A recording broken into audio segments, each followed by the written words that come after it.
First and foremost, before we can even start with any steps on how to deal with fear, you have to first acknowledge that you're afraid. You don't always have to be tough skin, hard body. There is something that you are afraid of. Whether it be death, whether it be hunger, whether it be relationships. And if you just can't think of anything, I want you to look back over your life and be honest with yourself.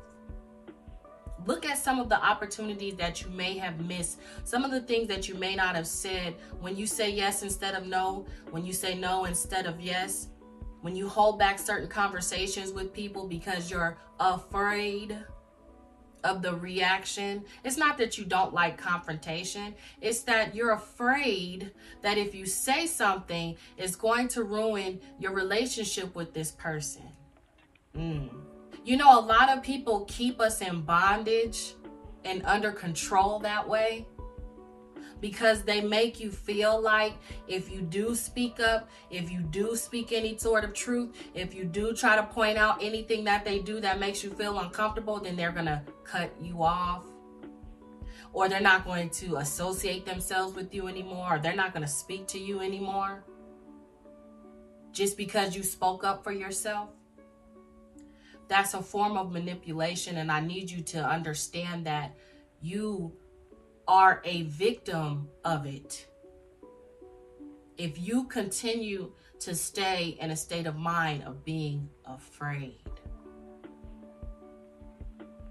identify with yourself first that you are, number one, I don't like to go to the grocery store nowadays because the world is going crazy. Everybody's shooting up everything, y'all. I can't even go get my apples without scanning the person next to me like, okay, he looked like he kind of nutty. He feeling it today, right? We can't even walk down the street safely anymore without constantly checking our backs and making sure no one is following us. It's hard for a lot of us to sleep at night because we're afraid of the dreams that we're going to have. We're afraid that somebody's going to come into our house. We're afraid that we're going to attack somehow. A lot of that could be paranoia. Or you could develop paranoia just by being afraid of so many things.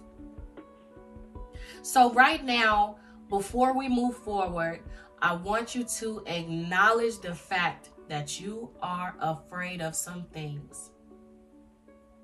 Just acknowledge it. And what we're going to do is write it down.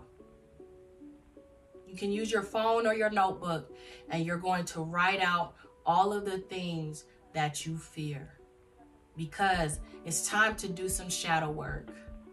It's time to dig in deep. It's time to dive into yourself and see what it is for real that's stopping you from reaching your ultimate self.